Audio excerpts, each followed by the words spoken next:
Après les dames, les messieurs pour la première série du 60 mètres plat avec un 60 mètres assez ouvert. Alors il y aura deux Français dans ce 60 mètres avec notamment Christophe Lemaitre qui est jeune, 18 ans seulement, champion du monde junior de 200 mètres, Christophe Lemaitre. Et puis Eddy de Lépine au couloir numéro 6, mais c'est surtout au milieu qu'il va falloir avoir un œil attentif. En tout cas, c'est Jared Connaughton qui occupe le couloir numéro 1 avec la meilleure perte de sa carrière, réussi il y a de ça quelques jours à Gand. En 6,64, c'est plutôt un coureur de 200. Il a disputé les Jeux Olympiques sur 200 mètres et atteint les demi-finales de ces Jeux Olympiques à Pékin. Le voici, le jeune Christophe Lemaitre, le champion du monde junior donc de 200. C'était l'année dernière en Pologne avec 20,83.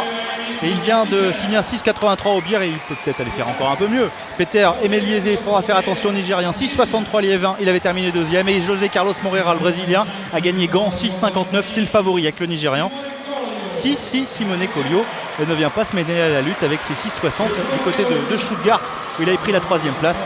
Et enfin, Eddy de Lépine, on vous le disait, qui fait sa rentrée sur le plat. A noter que la meilleure perf mondiale appartient à Michael Rogers, l'américain, avec 6 secondes 51 du côté de New York lors des Mirror's Games. Voilà, on va dire que tout est dressé pour suivre cette première série. Moi, je vais vraiment suivre Christophe Lemaitre. Il avait fait une impression incroyable l'été dernier pour la barre. Voilà. Allez, l'occasion maintenant de retrouver la piste. Et le 60 mètres. Allez, faux départ, on vous le rappelait, il y a une nouvelle règle aujourd'hui, c'est l'élimination pour le premier faux départ. Alors là, si c'est Moreira, ça va être difficile. Vraiment limite. Je me demande si c'est pas Christophe Lemaitre là-bas. Ouais, c'est possible, entre Lemaitre ou Moreira. Peut-être Collio. Alors, Jean-Jacques M. Salem nous a montré Moreira parce que c'est bien sûr le favori, le vainqueur de Gand en 6,59. Connaughton, le Canadien. Et c'est Emeliese. Ouais. Emeliese, le Nigérian en couloir numéro 3.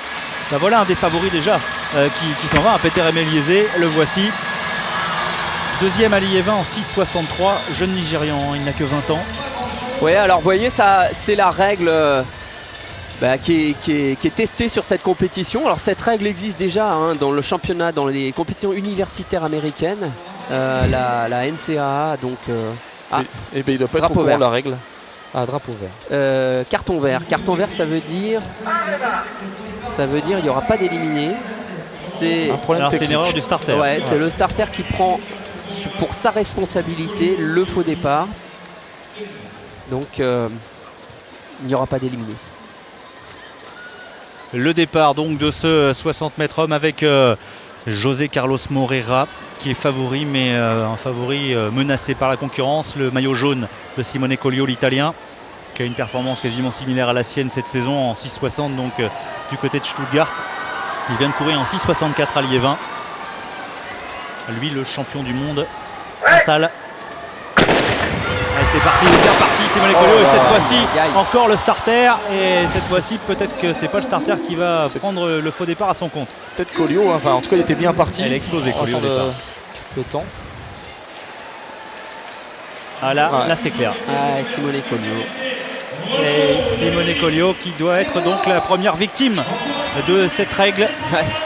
Faux départ, comme en natation, pas de faux départ, sinon vous êtes éliminé. C'est vraiment compliqué pour les sprinteurs ce soir parce que vous savez, il n'y a que 6 couloirs, vous l'avez dit Nicolas, donc il y a 2 séries, donc il y a 12 concurrents, les 2 premiers de chaque série plus 2 chronos, ça veut dire qu'il n'y a que 2 places en gros d'assurés quand ils sont au départ, donc ils ne peuvent pas non plus mettre trop de marge. Et puis donc voilà ce qui se passe quand on essaye quand même d'optimiser le temps de réaction et de sortir le plus vite des blocs. C'est Simone Collio. Deuxième carton vert.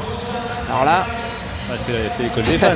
Alors c'est très drôle d'ailleurs parce que les responsables de la compétition se sont dit pour que ce soit plus dynamique, plus rythmé, on va enlever les faux départs, plus de faux départs pour qu'il n'y ait pas de temps mort.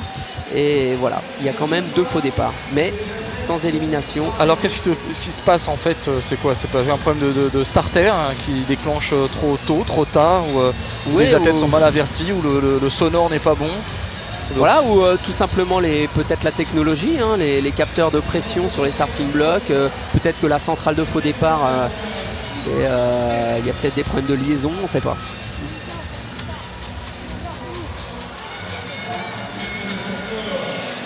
Le troisième départ de cette première série du 60 mètres sera-t-il le bon? Pour l'instant, le starter a pris à son compte les deux premiers. Simone Colliot va devoir faire attention cette fois-ci. C'est bien parti pour cette première série avec Simone Colliot qui a pris du retard au départ. Et c'est Méliésé et Colliot. C'est entre les deux. Et super course de Christophe Lemaître qui doit être sous les 6,70. Ils sont tous quasiment sur la même ligne. C'est excellent. Il est peut-être à 6,65. C'est un super chrono pour Christophe Lemaître là. Et le voici, Christophe Lemaître, le champion du monde junior. On vous le rappelle, du 200 mètres. Sa meilleure perf, 6,73 seulement hein, sur 60 mètres. Avec un et bon 6,62 pour Colliot. Très très bon temps de réaction de Christophe. Après évidemment son gros gabarit ne lui permet pas de développer sa foulée sur sa première partie. Mais après il revient très très bien, il l'accroche. Il tient les cadences des costauds qui sont à côté. C'est vraiment une super prestation. Mais vous savez, on ne devient pas champion du monde junior par hasard. Mentalement, c'est un garçon qui a tout ce qu'il faut pour faire du très haut niveau et il le prouve aujourd'hui. Le vainqueur en tout cas c'est Simone Colliot 6,62, Peter Méliésé et Christophe Lemaître en 6,64 sont ex-aequo. Le troisième également Morera. Donc voilà, 3 ex-aequo à 6,64. Bon courage pour déterminer qui sera en finale. En tout cas Christophe Lemaître qui explose son record personnel parce que Christophe Lemaître, on vous le disait, il n'avait jamais fait mieux que 6,73.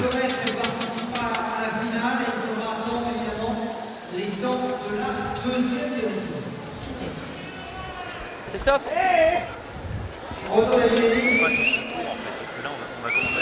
Une heure et demie en tout. Le troisième.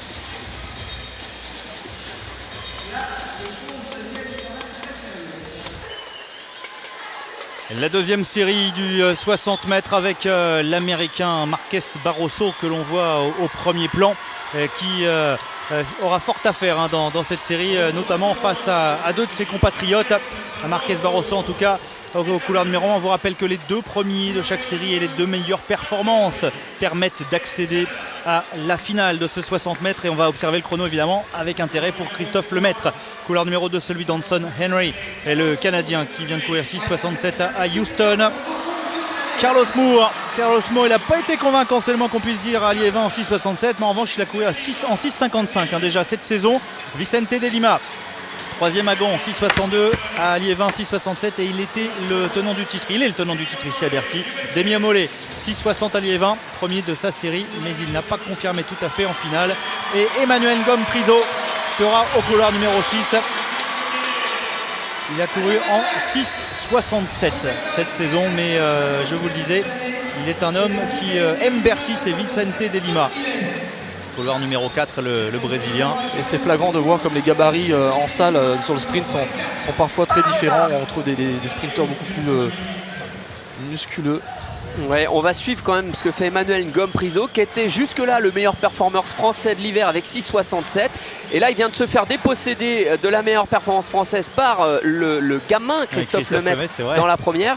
Emmanuel Gomprizo, c'est la première année qu'il est français, il vient d'être naturalisé mais ça y est, il postule aux sélections, il postule au 4x100. Je pense tout de suite au relais avec Mbandjok, Pognon, Lemaître, Gomprizo. On a peut-être des bonnes choses devant nous cet été.